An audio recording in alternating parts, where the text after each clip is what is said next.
Hi friends, புது கிராம சமையல். இன்றைக்கி நம்ம கருவேப்பிலை பொடி தான் செய்ய போகிறோம். அதுக்காக கருவேப்பிலை எடுத்து வச்சுருக்குறோம். அதுக்கு தேவையான பொருளெல்லாம் எடுத்து வச்சுருக்குறோம். கருவேப்பிலை நம்ம ஒரு 4 கைப்பிடி அளவுக்கு எடுத்து வச்சுருக்குறோம். இது ஏற்கனவே உருவி காய வச்சு எடுத்து வச்சுருக்குறோம். ஒரு நாள் மட்டும்தான் காய்ஞ்சிருக்குது. இந்த பொருளெல்லாம் வதக்கிறதுக்காக எண்ணெய் எடுத்து வச்சுருக்குறோம், கடலெண்ணெய். கருவேப்பிலை பொடி செய்கிறதுக்காக 6-7 வரமிளகாய் எடுத்து வச்சுருக்குறோம். காரம் கம்மியாக தான் போடுறோம். நம்ம காரம் அவங்க தகுந்த மாதிரி போட்டுக்கலாம். 1/2 ஸ்பூன் அளவுக்கு பெருங்காயத்தூள் எடுத்து வச்சுருக்குறோம். 1 ஸ்பூன் ஜீரகம் எடுத்து வச்சுருக்குறோம். நான் இந்த ஸ்பூனில் எடுத்துருக்குறேன். 3 ஸ்பூன் அளவுக்கு கடலைப்பருப்பு எடுத்துருக்குறோம். 4 ஸ்பூன் உளுத்தம்பருப்பு எடுத்துருக்குறோம். நாம் வீட்டில் உடச்ச பருப்பு தான் எடுத்துருக்குறோம். வெள்ளை கலரில் எடுக்கல, கருப்பு உளுந்து எடுத்துருக்குறோம். தேவையான அளவுக்கு மஞ்சத்தூள், தேவையான அளவுக்கு உப்பு. இது கொத்தமல்லி தான் போடணும், முழு கொத்தமல்லி. நம்மகிட்ட கொத்தமல்லி இல்லை, அதனால் நான் கொத்தமல்லி தூளே யூஸ் பண்ணிக்கிறேன். நீங்கள் வர கொத்தமல்லி இருந்துச்சுன்னா போட்டுக்கோங்க. வாங்க, இதெல்லாம் நம்ம எண்ணெய் ஊற்றி கொஞ்சம் கொஞ்சமாக எல்லாமே தனித்தனியாக வறுத்து எடுத்துக்கலாம். அடுப்பில் கடாய் வச்சு சூடாகிடுச்சு. நம்ம எண்ணெய் சேர்த்துக்கலாம்.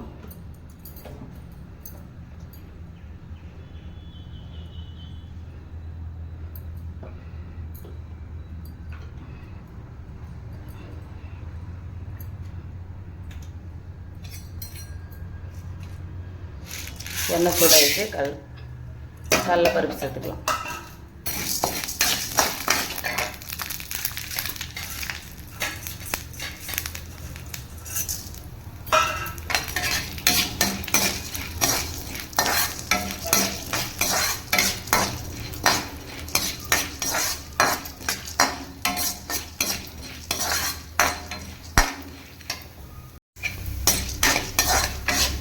நம்ம ரொம்ப ப்ரௌன் கலராக வறுக்காமல் நார்மலாக இது வறுத்து இந்த பருப்போட தன்மை மாறுற அளவுக்கு வறுத்தோம்னா போதும். ரொம்ப கருக விட்டுறக்கூடாது. இப்போ வறுபட்டுருக்கு, நம்ம இதை எடுத்துக்கலாம்.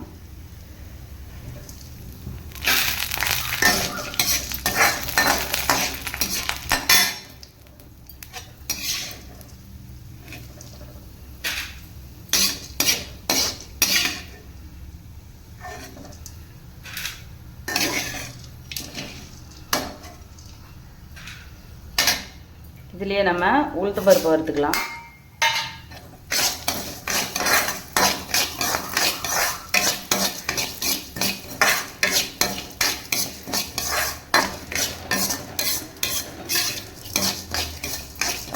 இந்த பொடி நம்ம சாப்பாட்டில் சாப்பிட்றதுக்கு நெய் ஊற்றி இந்த பொடி 2 ஸ்பூன் போட்டு நம்ம சாதத்தில் சாப்பிட்லாம். இட்லி, தோசை எல்லாத்துக்குமே யூஸ் பண்ணலாம். கருவேப்பிலை நிறைய சத்துக்கள் இருக்குது, அதனால் கருப்பு உளுந்து சத்தானது. இந்த மாதிரி பொடி பண்ணி வச்சுக்கிட்டோம்னா நம்ம எப்போ வேணால் யூஸ் பண்ணிக்கலாம்.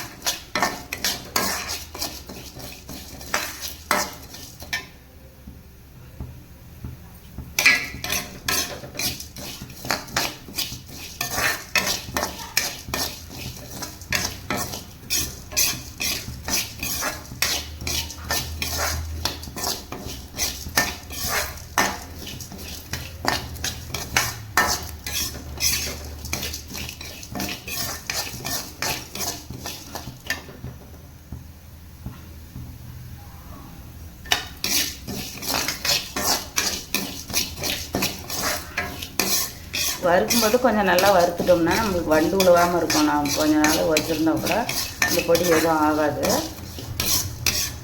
வறுத்து நல்லா ஆற விட்டு நம்ம மிக்ஸி ஜார்லையோ இல்லை மிஷினில் நிறையா செய்கிறவங்க மிஷினில் கொடுத்து அரைச்சிக்குவாங்க.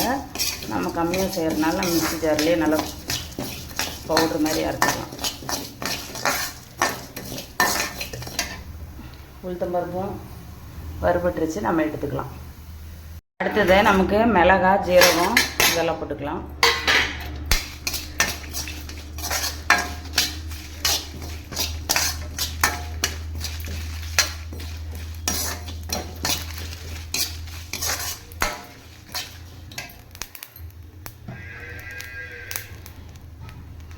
இதுக்கு ஒரு சொட்டு நம்ம எண்ணெய் விட்டுக்கலாம். ஏன்னா நம்ம எண்ணெய் ஏற்கனவே இருந்தது, பருப்பில் போயிடுச்சு.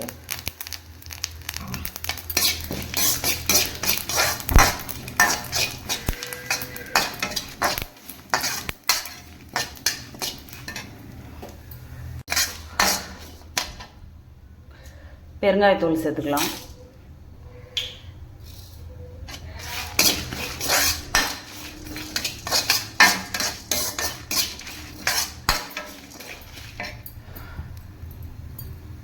இப்போ நம்ம எடுத்து வச்சுருக்கிற கருவேப்பிலை சேர்த்துக்கலாம்.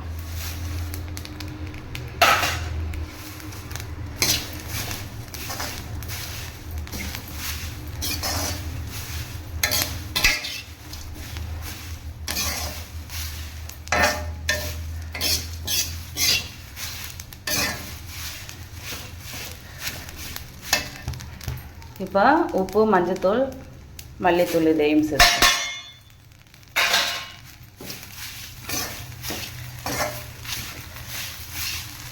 அவ்வளோதான். இந்த சூட்லேயே நம்ம அடுப்பு ஆஃப் பண்ணிக்கலாம்.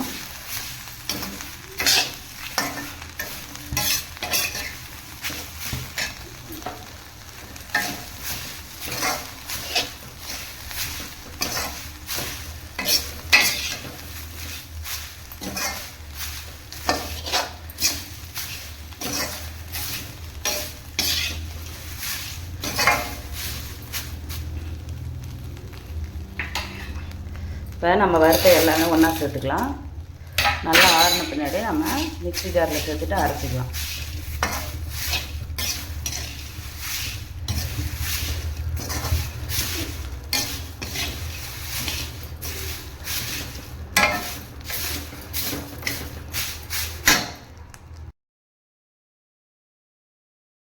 இந்த வறுத்த பொருள் எல்லாமே ஆறிடுச்சு. நம்ம வந்து இதை மிக்ஸி ஜாரில் சேர்த்துட்டு அரைச்சிக்கலாம். எந்த அளவுக்கு நைஸாக அரைக்க முடியுமோ அந்த அளவுக்கு அரைச்சிக்கலாம்.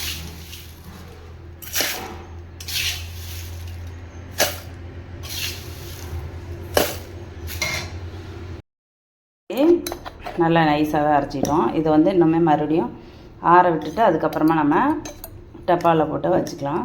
நமக்கு எப்போ எல்லாம் தேவைப்படுதோ சுடு சாதத்தில் நல்லெண்ணெய் இல்லைன்னா நெய் இந்த மாதிரி சேர்த்துட்டு இது ஒரு ஸ்பூன் அளவுக்கு நமக்கு தேவையான அளவுக்கு போட்டு சாதத்தில் சாப்பிட்டுக்கலாம். இட்லி தோசைக்கும் பயன்படுத்திக்கலாம். ரொம்ப ரொம்ப டேஸ்ட்டாக நல்லா இருக்குது. காரமும் சரியாக போயிடுச்சு. நம்ம எடுத்த மிளகா ரொம்ப அதிகமாக காரம் இருந்தால் சாப்பிட முடியாது, குழந்தைங்களுக்கு கொடுக்க முடியாது. நீங்களே இதேமாரி செஞ்சு பாருங்கள். ரொம்ப டேஸ்ட்டாகவும் நல்லாவும் இருக்குது.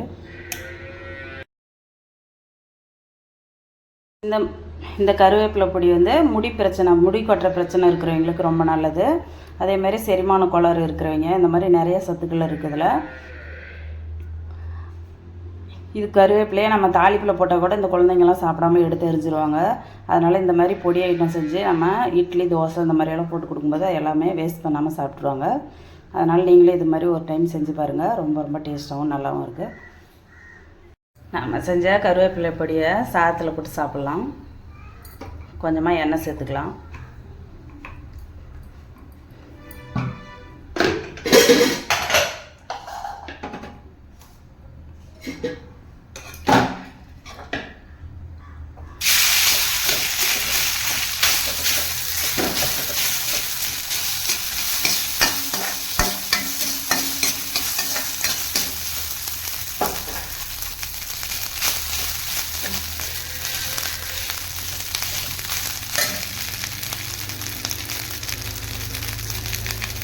நமக்கு இந்த சாப்பாட்டுக்கு தகுந்த மாதிரி கொஞ்சமாக பொடி சேர்த்துக்கலாம்.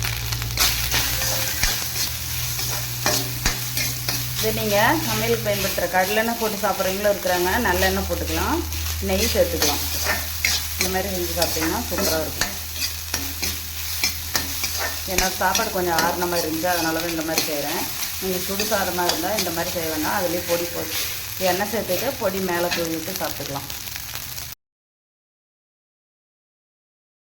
நான் செஞ்ச கருவேப்பிலை பொடி ரெசிபி உங்களுக்கு பிடிச்சிருந்துச்சுன்னா என்னோடய சேனல் சப்ஸ்கிரைப் பண்ணுங்கள், லைக் பண்ணுங்கள், உங்கள் சொந்தங்களுக்கு ஷேர் பண்ணுங்கள். நன்றி. நாளைக்கு வேறு ஒரு ரெசிபியோடு வரேன்.